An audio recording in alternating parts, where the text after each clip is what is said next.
Hello, this is Mike Zudaway with CoachMePlus Customer Support, and today I want to try and show you how you can upload a file of users. So in this instance would be a CSV.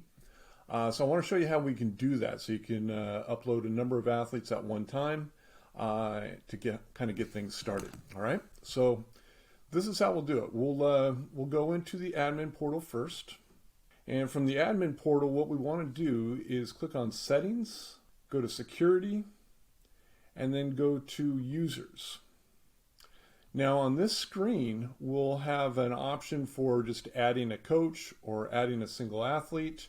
And then we have this Import area right here. So we want to click on Import. And from there, it'll give us a chance to download a template. And I'll go over that template with you here pretty soon. But you can download this template to your own computer and then add in the athletes as needed on that. All right. So let's just say I downloaded this. I'm downloading that. And I'm going to pull it up into the screen here. This is actually one that I have pre-filled out. Okay. So here it is. Let's kind of widen this out so you can take a look at it. All right, so in this template, we've got some directions here. So we've got some basic directions right here that'll tell you how each column needs to be formatted and if it's required or not. All right, so let's take a look at that. Here we go. So we've got a number of columns here. First name is required, so you got to enter in a first name for each athlete. Middle name is not required, so you don't have to put that in there. Last name is required, so make sure you put the athlete's last name there. Title, it's not required. Most people usually end up leaving that blank, but if you have like a coach or somebody within your organization that has a title, say like head strength coach, head coach, assistant coach, something like that, you can put that into the title, something like that. You can also put in the athlete's date of birth. And the date of birth can be a little bit tricky. Right now, it's currently not formatted correctly. So right now it says 4/21/10. But if we look on our directions here for date of birth, it says that we need to have it in a 4-digit year, and then 2-digit month, and then 2-digit day for the birth date. So we need to switch that.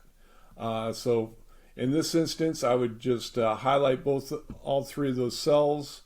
I would click on my formatting button here, and I'd go to the different number formats, and I would find the one that matches that. And let's see here. Where is my 4-digit month? There we go. So I would just click on this one right here, click OK, and then it's formatted into that style. All right, so we'd be all set there. Then we got to put in the athlete's email address, and the email address needs to be unique in that there can't be any duplicated email addresses in your entire install. So Jimmy@example.com, there can't be another Jimmy@example.com. Jimmy, this is the only one that it can be. All right, so please be aware of that. Username. I will typically, if I'm entering in a large group of athletes, I'll just put the username as the athlete's email address. Okay. You can put it whatever you want, but again, it has to be unique. Okay. Password, you do not have to give the athletes a password right away. You can set it to change the first time that they log in, and that's why we put a number 1 here in this next column, force password change. This will prompt them to put in their own password. Is active. This just means that the athlete is active in the system. So in order to easily find your athletes, they need to be active. And what you could do is once you have your athletes in there, if you decide that, Jimmy is still going to be part of your organization, but you don't really want anyone to see him because you're not going to put any data in for him for quite a while. Maybe he's playing a different sport, or he's gone for the semester or something like that. You can put him as inactive, which would be a 0 on here. Then you can put in the athlete's jersey number. You can put in their position name if you've already entered in positions into your install of CoachMePlus, and we've got a separate video for that. So if you've done that, you can put in the position name. It's got to be exact to what's already in the system, but that can be done.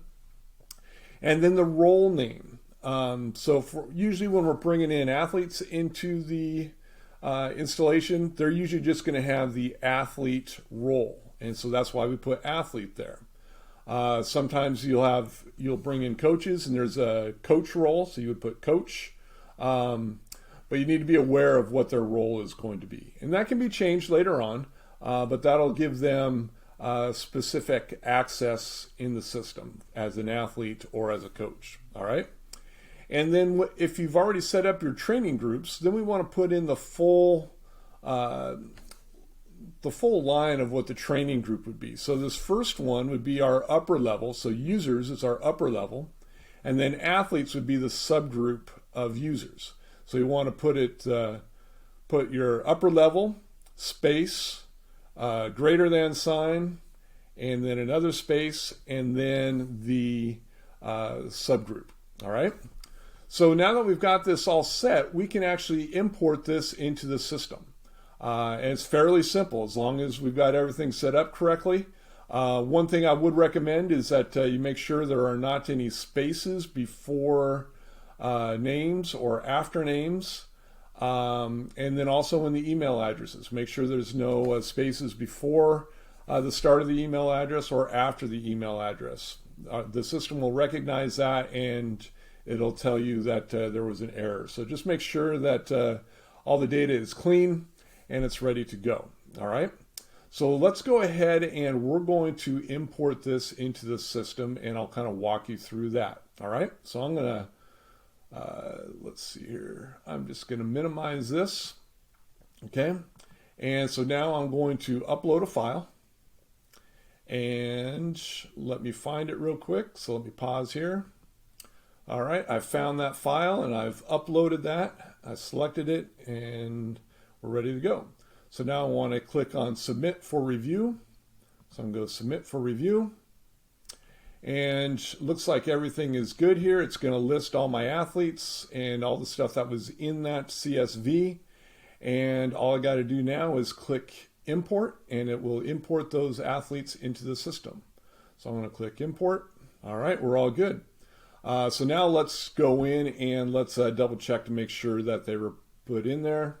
So I'm going to just quick go into Athlete Central, and I'm going to go to my users, my athletes, and I can see that I've got Jimmy Johnson, Bobby Jones, and Johnny Football in there. All right, so we're all good. I just added those, and that's all there is to it. It's fairly simple. You just got to make sure you fill out that CSV correctly. All righty.